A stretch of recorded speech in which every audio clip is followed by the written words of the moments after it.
Yeah, crazy day. I think Binance saw they're really trying to stop the FUD. They saw our title. They said we're shutting them down. That was probably extremely loud.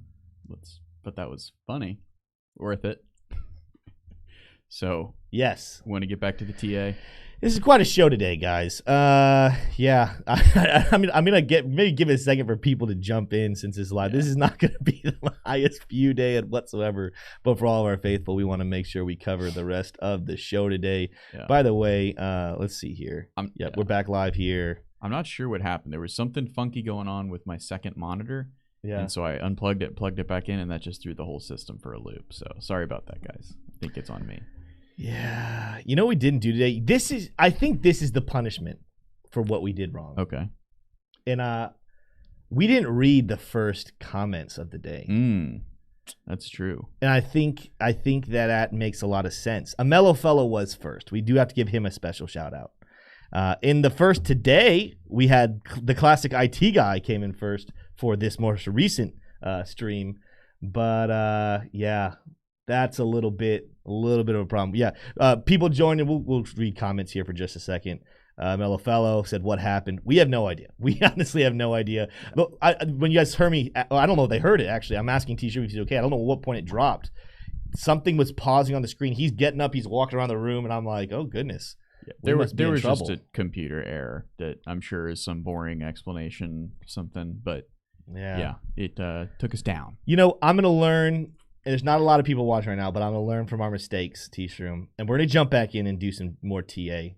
I ended up during our downtime. I figured out what Piper was talking about. Okay, good. So I have that now. But let's read some of the people here. We only have what I see is 13 people watching. Who knows if we'll get more today. But classic IT guys here saying welcome back. Mr. J says first, despite the fact that he was second. Good try there, Mr. J, though. Yeah, classic IT guy says nope. Army Piper says he's here. In the moment is here, saying first. That's a lot of first. Mr. J says second. Cryptex is back here. In the moment, a mellow fellow. Max PP, Mr. J again, Mr. Bitcoin, Gia S. Yeah, so as we kind of trickle things back in here, I learned from my mistake. That's what crashed the computer. I didn't read names and comments. Yeah. That is the problem. So let's jump back in and let's do some TA starting on Bitcoin. So what he was talking about, by the way, so if anyone has a little lesson, I had to learn this right now, and then you guys get to learn it too. In Market Oracle, what he was discussing was all the way right here. So in the additional settings, trend lines right here, I had this at 20, reset at 50, because what I was seeing when I first brought this up, I was like, okay, we're looking at trend lines. It kind of looks like we're kind of following the trend line nicely on the 12-hourly chart if you're using a sensitivity of 20. We'll see how that one works out. But what he's referencing is going down here and resetting this to 50. Let's do that again. And as he was saying, we're breaking it once again. Now, we've broken it a couple times. We've always closed. Well, we closed once below, but we've never closed two candles below. What's interesting about this is that this most recent 12-hourly candle is open and right now closed below. So we'll have to see how that one continues to play out. This isn't necessarily a done deal, but now I understand what Piper was talking about here. We have broken this structure, this rising level of support according to this trend line of chart prime. So good call for us there, Army Piper. We're going to go ahead and take this down. I might pull it back up here a little bit later, but let's move on. Let's go back over to Ethereum. I don't know how much people heard of the Ethereum TA because I'm not 100% certain when the last stream cut off. So I'll kind of readdress what's happening here. We're over on Ethereum. This is the 4-hourly chart. We've been talking about this descending trading channel that it has been in, and the most recent touch we just had here yesterday afternoon confirmed. This was another confirmation this is happening. Now, this is a good sign because traditionally when you have descending trading channels, they end up breaking to the upside. But we're rejecting at it right now. Yes, we had a wick go above, but we couldn't even close above it. So we're heading back down. So keep your eyes on not only this red line down here, but as we kind of zoom out, Ethereum also had been kind of forming a rising wedge. So this is going to be really interesting to kind of watch and see which one ends up winning out because rising wedges usually break to the downside. So when we break this blue line, whether we break it down here, whether we break it up here, we traditionally will break to the downside. This is a big one. I'm learning more and more as much as this is technical analysis and you use technical analysis to the best of your ability, Crypto doesn't always follow it perfectly when it comes to formation breakout predictions. You might be saying, Tim, what the heck are you talking about? Why are you talking about formation breakout predictions? Well, theoretically speaking, the support line of this falling wedge pattern, this is what you would do for a breakout prediction on Ethereum. You would take the opening of this formation, you'd move this over. Let's say we break out down here. Let's say we break out up here. I'll even state, let's say we rally on Ethereum, we break out somewhere down here. This would still give us a prediction all the way down towards 1200. Let's say we broke out here more recently. Let's say we head back down towards this red line. This would give us a breakout prediction all the way down towards 1100. Is it possible? Is it doable? Yes, but that's a large movement. We'll have to kind of see how that one plays out. I've seen time and time again, rising wedge and falling wedge patterns not quite get where they want to go. Let's just talk case in point on Cardano. I'm going to go right back to Ethereum, so don't worry if you guys didn't get everything you wanted there. My case in point here for Cardano, and this could definitely still happen, but we're losing our momentum, was Cardano had a falling wedge pattern of its own, and we talked about this, how this could have had a breakout prediction that sent us all the way up towards 56 cents. 55, 56 cents. That's why I had this box up here. Well, guess what? We kind of shorted out right here around 42, 43. We are not heading back up there. In fact, it looks like Cardano's heading back down. We'll talk a little bit more Cardano probably in the show today, but my point here is when it comes to crypto, rising wedge, falling wedge patterns, they don't always play out perfectly the way they're set up. A lot of times you will see those things happen more in the stock world, Forex world. So keep that in mind. But what crypto does do well with falling wedge and rising wedge patterns is it does have a breakout and it moves to the downside. So what I usually do, just so you guys know, when I'm looking at crypto and falling wedge, rising wedge patterns, like I'm looking here in Ethereum, what I'm looking for is the next level of support that we break below. So are we going to respect this blue line, make one more bounce? Are we going to come down on Ethereum, hit the support level, bounce up maybe one more time, maybe set another high on Ethereum, and then break down here? Do we end up breaking right here? This is the question for Ethereum. What I want to look at is more levels of support and resistance. Let's start with our fixed range volume profile, and let's kind of zoom out here. Maybe go back out to the 12-hour chart so I can see more of the chart. Let's go back all the way to the bottom so far for Ethereum, all the way back in June of 2022, and let's just take a good look at some levels that have been significant. So right now we are above where a lot of stuff has happened. We got a lot of support below us, even sitting right here around 1577. Well, guess where that level is? That's pretty stinking close to where that blue line is going to be. So keep your eyes starting off right there. There's a little bit of a gap right below us around 1600. So that's another level, 1600 and about 1575. Two very strong support levels. I would say the next one we're looking at probably around 1550. If we cannot hold it, just look at how hard of a fall it will be in volume, despite all the price action that we're looking at, despite the fact that we've gone way up here, we come way down here. There's a massive gap in volume that could send us all the way down to this little zone I've been talking about here for a while when doing Ethereum TA. This box between about 1450 and about 1420. That's the next level. So while a falling wedge prediction or a rising wedge prediction breakout would theoretically speaking say 1200, 1100, more realistically, I think a good bearish control burn would get us down here towards 1440, and that would be a level I'm looking at to say, all right, let me see if I can accumulate here just a little bit more.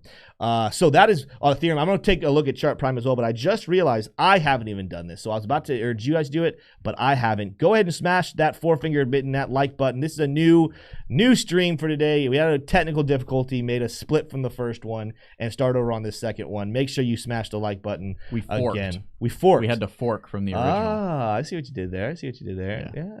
Yeah.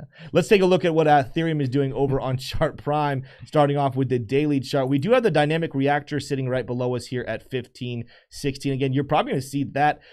It's going to be very interesting as we go back and forth with these. You've got some support levels below us, some resistance levels right above us, kind of sitting in the zone. It's going to be interesting going back and forth when you look at these things.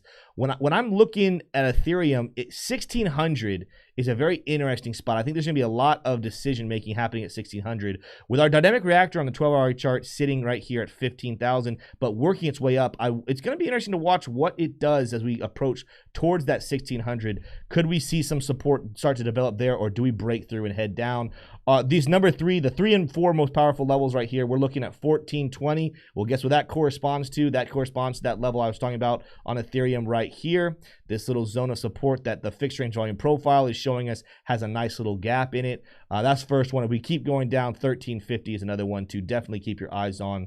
Here on the 12-hourly chart, we do have a little bit more bullish oscillator movement here. We got some weak bullish divergence. We did get our green reversal of the trend triangle coming in with a more recent bullish momentum wave dot. However, obviously here, the last couple were moving down. Let's take a look at what the 4-hourly chart is saying with some predictive ranges.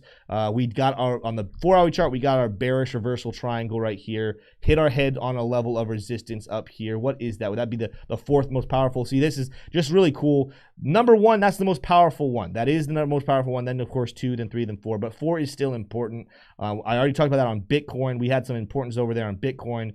With those levels, but keep your eyes on this as well. Very, very powerful. We got some predictive ranges. This golden band, the bottom golden band sitting down here at 1520. That's another one I'm going to definitely keep my eyes on as we get closer towards that. Something I'm just noticing, I didn't even think through this when I was going through. Let's go back over here and go to the 4-hourly chart, and I'm going to get rid of this just because I don't need it for right now.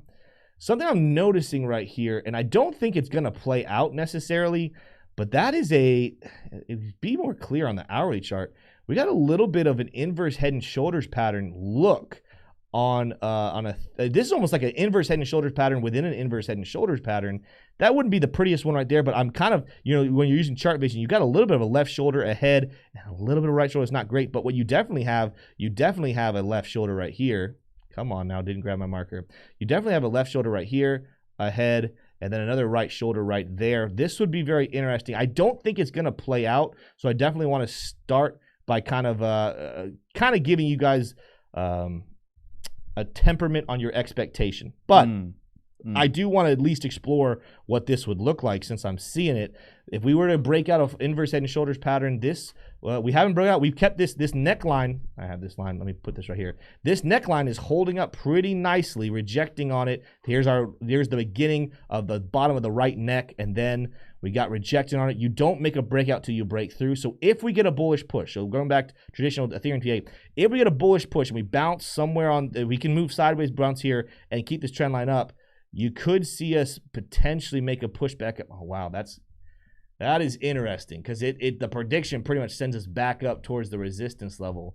Again, I don't think this is going to play out. I'm going to be very honest with you, but I am noticing it on the chart, so I wanted to show you guys this could be interesting. Keep an eye as we approach back down towards this blue line of support.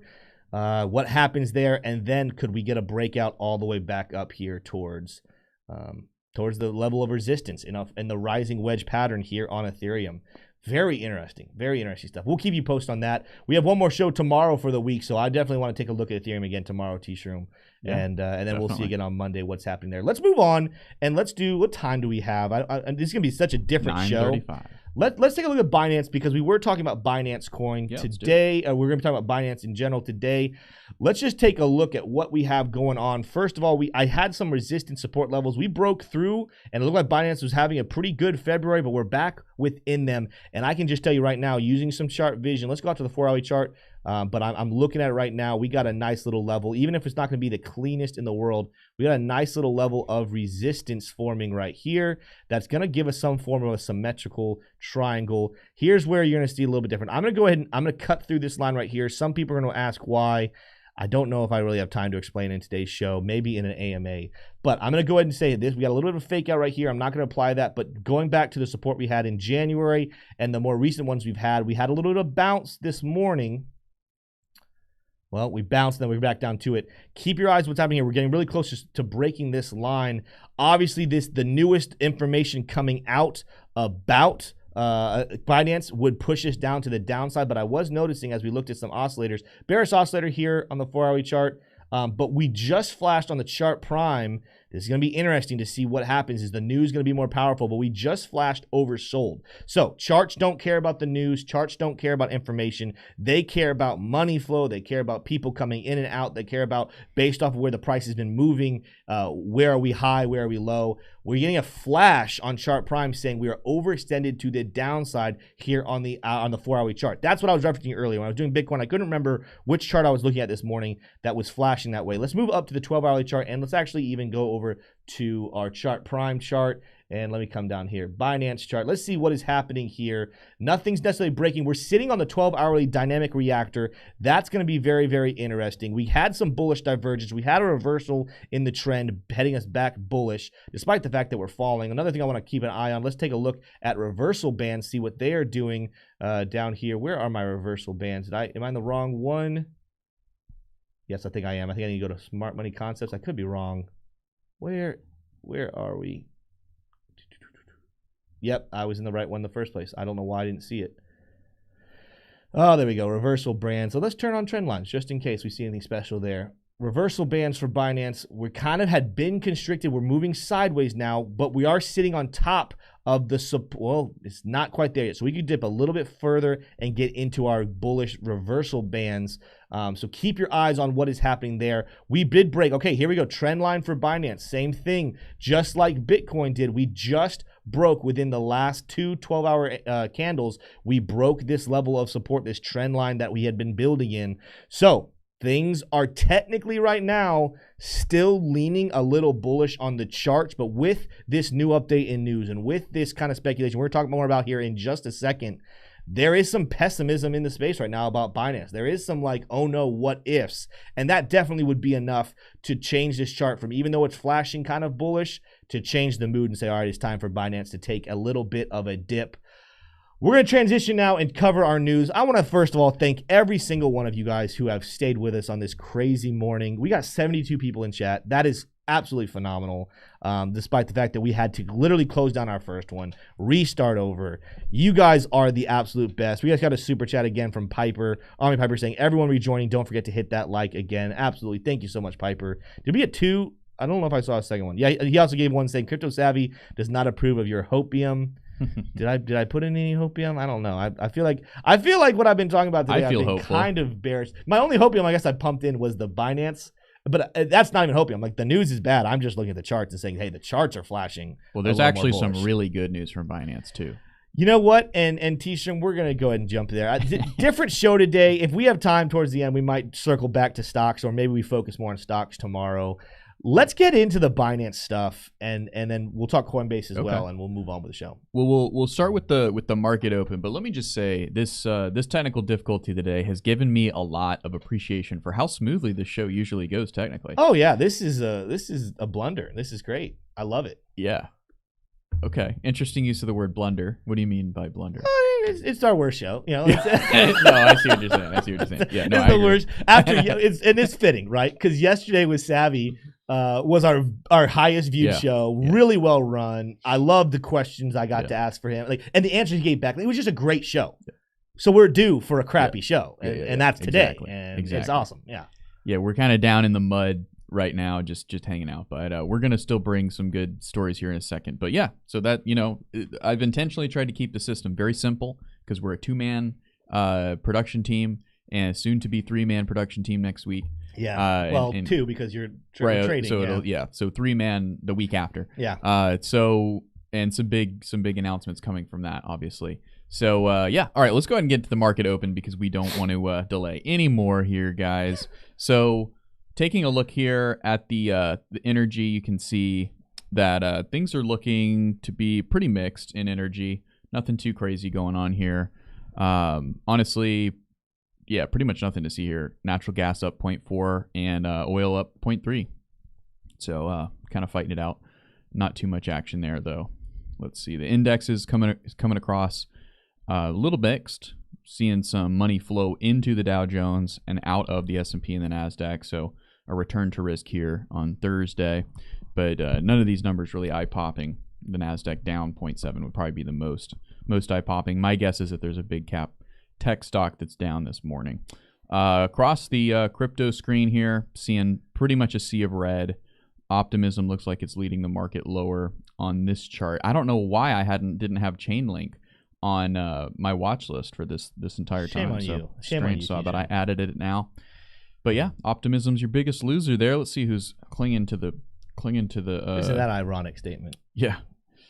I mean, XLM looks, maybe Tron. I don't know. They're all pretty red today. So, looking at metals, gold's getting barely bought here at 9:42 Eastern Standard Time, and silver's getting sold to the tune of 1.2% down. And your mega caps, yep, Tesla is big tank ski here, down 6.9%. Goodness gracious. So that's not good. I wonder what that is about. I haven't heard anything come across the wire.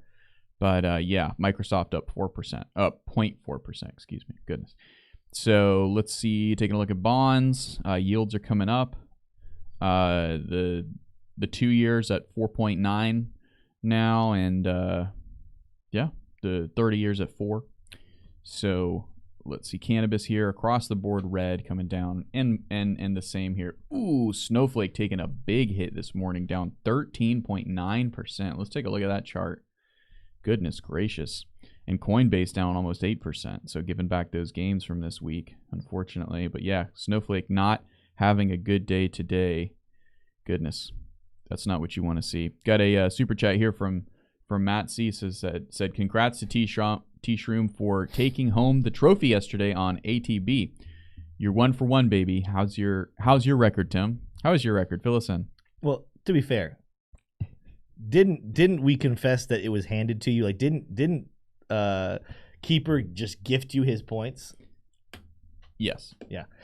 I didn't win my first one. I've won 2 on Around the Blockchain. I think I've been on now 8 or 9 times, maybe 10 times. I think I've won 2. So yeah, no, I don't have very good batting average. But to be fair, you were gifted. So you'll have to be on a lot more episodes where we can really compare and we'll see. You're doing better than me though. I'll give it to you. You have a higher percentage, a win percentage than me. 100%. I appreciate it, Tim. Well, getting into crypto news here, a big story in my life is that Undead Blocks is now live. Now, this isn't something I've invested. I haven't bought the coin or anything like that. But I played it yesterday. I downloaded it. It's free to play. Played it for a couple seconds, and then I had to jump right back into meetings, and I haven't been able to play it for more than a couple seconds. But I'm thinking of doing a Let's Play today to make up for the downtime this morning on the show. Maybe do 15, 20 minutes of Let's Play for this game. We'll see. I'm usually not a huge fan of zombie games. I do like COD, but not zombie games too much. But we'll see. This game may be the one to change it all for your boy T-Shroom. All right, Robinhood self-custody wallet launches on iOS. They had a big headline yesterday. The SEC was looking into their crypto activity, and so now all of a sudden they're going forward with their wallet, which I've been. So later in the article it talks about how their users have been able to use beta since January 19th. I've been using the beta. I haven't used it. I have it downloaded, but I haven't used it at all. I don't know why I would. But now it's launched, so it's something that I might look into. Users can earn a one-time reward of $5 in USDC if they transfer $10 to the wallet's app. So if you're looking for a huge return there, percentage-wise, but not dollar-wise, this might be something you want to look into. Currently only supporting Polygon and Ethereum networks. So, Robinhood doing some stuff. Trending in the direction of crypto, which is always good to see. Here's the big story, though, guys. This is Binance can't keep its story straight on misplaced 1.8 billion USDC. This is on CoinDesk's front page. It's been running all morning, and you gotta kind of take a step back, and there's a lot of different angles and ways to digest this. I'm gonna do my best to try to do that for you. And it looks like everything is highlighted, which is not good. I don't know why. It's just that important of an article, T-Shirt. Yeah. Every word Somehow is this important. happened to my. There we go. That should. Don't know why that happened. Everything else is not highlighted. It's so strange that would have happened. Well, let me see if I can see through the. see through it here. Goodness, it looks like it highlighted it multiple times. Anyway, let's see. On August 17th, 2022, 1.78 billion worth of collateral moved out of Binance wallets intending to back stablecoins. And then 1.2 billion of this was sent to trading firm Cumberland DRW, with other amounts going to now collapsed hedge fund Alameda Research, and then also some of it went to Tron founder Justin Sun and crypto infrastructure and service firm Amber Group. So that's kind of the smoking gun, if you will, and this was all tracked through on-chain analytics. And so you have to take that for what it is. It's pretty reliable, but it's people associating wallets with entities, and that's only as reliable as the entities reporting on it. So, but I do believe that there's consensus that the addresses that it's coming and going to are pretty well established and agreed on who those belong to. Binance has admitted to Bloomberg that for certain periods of time it failed to maintain clear one-to-one backing of its wrapped B asset in a segregated and transparent manner. And then Binance CEO CZ declared that Forbes reporting nothing more than FUD or fear, uncertainty, and doubt. Forbes was the one, it's hard for me to know what I highlighted here, but Forbes was the one that pointed out all of this, pointed out kind of that smoking gun that I mentioned up above. So, it's not looking good for CZ and Binance, and yet another kind of spat with the media. And ultimately, if there is something going on here, if there is a duck that's quacking, it needs to be addressed. It's not something to just be swept under the rug and hope that it's going to sort itself out. Another highlight details here. While Binance has a long track record as a trustworthy custodian, this seems like turning a willful blind eye to the new environment of paranoia and distrust following the collapse of FTX. That's probably the most charitable but most accurate kind of summation of this article by CoinDesk, I'd say, guys, is that it's not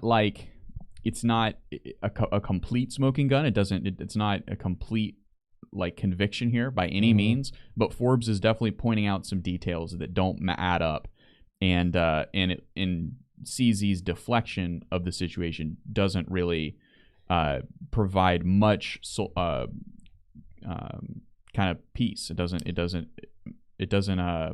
kind of deflects instead of addressing and saying this is what we did wrong, this is what we're going to do better. It's kind of more of like, oh, this is just FUD coming from Forbes. So yeah, it's a big article, and what we'll do, especially in our Discord, so make sure you're part of our Discord, we'll put the link to this there so you guys can read it more. In a nutshell, they're looking like there's similar movements that Binance made to what FTX did. Probably not to the same degree, but that's where there's confusion happening, because that's the other thing, that one of the headlines, one of the places in the article, it talks about an uncoordinated defense, meaning to several different people within Binance were interviewed. They all gave a defense, but it was different. Like they gave different reasonings for things happening. That's never good. Your story's not straight. That's not good. CZ has kind of said, because what they found was there was a certain amount of money that was put there to back stablecoins that was moved to get put into a trading account. Yep. So CZ's original defense was, oh, that wasn't us. That was that was our users. So we let our users do. And Forbes is kind of like, no. This is an internal wallet. We're not talking about we found a bunch of wallets moving from the stablecoin over to the trading account. We're talking about one internal Binance wallet did this. CZ doesn't really have an explanation for that. Remember some other things that we've heard more recently. There were other accusations that whether they just wanted to get rid of it or whether they were trying to hide something. I'm going to say allegedly at this point. Allegedly they're trying to hide something. They settled on some accusations. Just said, we'll just pay whatever fee. We'll move over. We have a lot of money. I don't think that there's the same amount of irresponsibility on Binance's take of what FTX did. I do think there are some fishy things, and I think CZ's trying to escape over it. Another thing in this article, and this is really interesting, but it has to do with one of the things he attacks Forbes on. He gets really upset with Forbes. He's like, okay, where does it say it? Because I want to read it. He writes that my Chinese ethnicity is brought up again, as if that matters. All right, so you're like, oh, okay, well, yeah, CZ's offended. Like, are they using for some reason to say like he's China? Are they using that against him? Is this some sort of racial attack? No, The article by Forbes just refers to him as a Chinese Canadian. That's not offensive. It does it one time, but this is a tactic where someone, again, allegedly, he's trying to deflect. He's trying to get the attention somewhere else. Is he yelling racism? Is he yelling that card to deflect from something else? In reality, it's like, no, man, like you are a Chinese Canadian. They're just referring to who you are in case people don't know who you are. They have no idea what's happening here. The same way a lot of people in America now, like Sam Bankman-Fried is a household name. Mm-hmm. CZ could become a household name. Yeah. People have no idea who he is, where he's from. And again, if it said over and over again and implied that because he was Chinese, that he's in some reason an irresponsible person, like that would be racist. But just referring to him as a Chinese Canadian, that's not offensive. This is a classic defer tactic of, oh, I'm a good guy. Look, they're trying to make me look bad. It's like, no, dude, just answer the questions. Just what is happening with his money? You know? Yeah, absolutely. And what I want to do is go through a couple more articles, but then circle back to a defense that they have that Binance has released yesterday. So before I do that, though, let me show you guys a little bit of a contrast here to this. And I know that it's a different narrative here, but Brian Armstrong saying our interests are aligned with the SEC. A Coinbase CEO, Brian Armstrong, says, and I have only one highlight on this one, but even so, Armstrong said he wants to preserve the potential innovation that cryptocurrencies could provide to financial markets. So kind of, buttressing and kind of walking maybe this pretty bold statement back just a tad, maybe not as much as a crypto space would like, but, a stark contrast, kind of saying, oh, we're Coinbase, we're the for lack of a better term, the goody two shoes of the crypto world, especially crypto exchanges. They are SEC compliant and publicly traded in the New York Stock Exchange. So hey, as we just saw on the charts, hey, that's the direction they chose to take. I mean, ultimately, that probably has a lot more longevity than the big elephant in the room. That is that Binance is not. Binance is it's not. It's Binance US is a different entity from Binance. They make that very clear. And so Binance, the big entity, right, the number one trading volume exchange, is not in any way an American entity, and yet a lot of Americans use it through VPN. So moving on, there's another story related to the SEC, and that is Ripple's lawyer says SEC's Gary Gensler should be barred from voting on crypto enforcement action. So Ripple's SEC lawyer kind of coming in here with some pretty bold claims saying Chair Gensler has again proclaimed that every cryptocurrency except BTC is an unregistered security. He now must recuse himself from voting on any enforcement case that raises that issue since he has prejudged the outcome. Do you think that's accurate, Tim? Do you think that he's being kind of hyperbolic here, the lawyer for Ripple, or do you feel like that's accurate? Well, to be fair, there's nothing this lawyer can say that means anything of significance to the SEC. He's just making a public statement to continue to spew, which I think is a good narrative, but he's continuing to try to get, he wants Gary Gensler gone, which don't we all, But like good opinion doesn't mean anything. And at the moment, I see people talk about things happening in the SEC. Supposedly there's speculation that Gary might be on his way out. I don't know. What I know is that Gary doesn't care what influencers say about him. He's got a job. He's going to do it. He has his opinions. The goal would be, though, that despite the fact that he is the chair, he doesn't have enough singular power himself to actually get this done. And there's some good stuff there going on. Like, I do think we still had an upward battle, but I do think what we have going on in Congress and what we have going on with other people who are commissioners in the SEC, I think there's the support there to stave off all the harsh things that Gary could do as a one-man wrecking crew, and hopefully he's gone sooner rather than later. But again, nobody is going to take what the Ripple lawyer, who right now is in a lawsuit against Gary Gensler and SEC, what he says. That doesn't mean anything when it comes to actually getting Gary out of office or getting him to stop voting.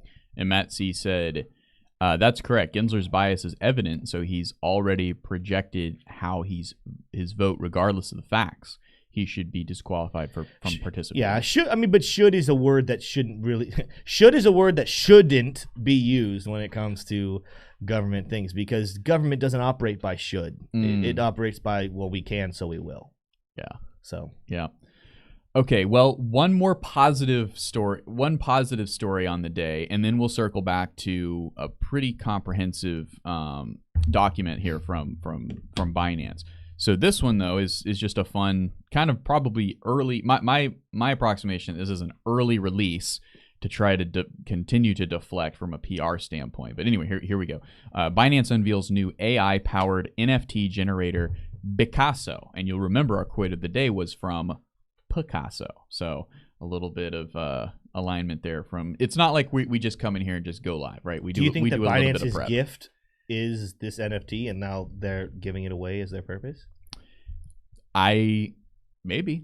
I like that. And you know what's crazy is anyone who's watching this episode has no idea what we're talking about, because that quote of the day was in hopefully the other stream. They watched part 1. I have labeled the titles part 1 and part 2, so hopefully people saw part 1 and part 2. Anyway, let's get into a couple details here. Again, this isn't huge, earth-shattering, but I wanted to bring it to you guys because it is a little bit of an interesting timing for the release of this, right? As you know, Binance kind of anticipating another round of volleys against them, right, from the trebuchet that is the SEC, trying to kind of dodge and pivot and maybe roll out a little bit of an attack on their own on the battlefield of crypto PR. Wow, there you go. In a recent announcement, Binance chief executive CZ unveiled the beta launch of Bincance, a new tool that lets users turn words and images into digital collectibles by using the power of AI. So almost like a Mid-Journey and a minting service all in one. To operate Bincance, a name that references famous Spanish painter Pablo Picasso, maybe you've heard of him, users type in descriptive English words when prompted and provide an optional background photo. The AI then generates an image based on the information given to it and mints an NFT on the BNB chain. Pretty cool. No official release date has been announced for the new AI-powered tool. So that, more evidence kind of telling me that, hey, they're releasing this as a way to say, the Forbes is looking into our on-chain data. Well, check this NFT tool, this new NFT AI-powered tool out. Not a bad move. If they've got it in the pipeline, and they didn't give a release date, so it's like, well, we're working on this, and people care way more about building. And that's what that's their move. That's a pretty good PR tactic to go ahead and release an early project that they're working on. I mean, Facebook just did it. Facebook did it, I think, early this week, if not late last week. But all right, well, the last thing to bring you guys, and we're running short on time here, so I'll just drop the link probably on my Twitter and definitely in the Discord. But that is this document here: How and Why Assets Move Between Binance Wallets. A comprehensive, probably 3-scroll document here with diagrams, links to other resources, deposits, high-level conceptual flow, and key terms. So, if you're looking for a detailed explanation of explaining Binance's wallet management system and what may have happened to that $1.8 billion, right? Though, yeah, 1.8 billion USDC. Here it is. This is what they made. Now, I don't know. I haven't read the whole thing. I don't know if this is a compelling argument. I don't know if this seals the deal, right? But there it is. And I'm going to drop the link in the Discord. I'm going to drop it in the YouTube chat right now as well, so that you guys can click off and watch that here as we wrap up the show. But yeah, Tim, I'll let you go ahead and do that. And yeah. Interesting show today. I'm going to thank everyone who stayed with us. The picture I have in my brain, T-Shroom, this show was like, there's lots of TV shows and movies that kind of play this out, but like it's like you do one thing really little and small, and you try to fix that, it makes it worse. Like you spilled grape juice on the carpet, and you're like, oh no, I gotta clean this up. So you go to clean it up, and and then you realize you used bleach, and the carpet was like a certain color, and now you just turn the entire carpet white, and then you're like, oh, I gotta clean this up, and just every time you try to fix it, it just gets worse. And then you go worse. Get an X-Acto knife to go cut the carpet out, but then you drop it and it lands on the cat's tail, and then there's running around the house. And then you put bleeding. a new piece of carpet in there, and it's so clean. The rest of the carpet's so dirty. It's just this whole thing. And then you start dirtying the rest of the carpet, and then you realize you've gotten all the dirt from the backyard, and it's gone down into the pipes, and you have a sinkhole. This has been a fun morning. Yeah, it's and I want again thank you guys for staying with us. This has been a rough show, and that is part of what we're here, man. I have a philosophy, and I tell people this. I have a history. I've done a lot of things with a lot of different places to be a leader, and one of the lessons I learned early on being a leader from one of the people that influenced me the most. He said, one of the biggest things of being a leader is just showing up. Yes, you want to plan everything right, and yes, you want to get everything down to a T, and you want everything to work just perfectly. But he said, even when things don't work out, leaders show up. So that's going to be our philosophy, guys. Even when the technology's not working with us, when there's glitches in what's happening, when I don't understand something about an indicator that I'm trying to use, we're going to still be here. We're going to continue to get better and better. And you guys are seeing at the very beginning, who knows we'll be here in a couple of years.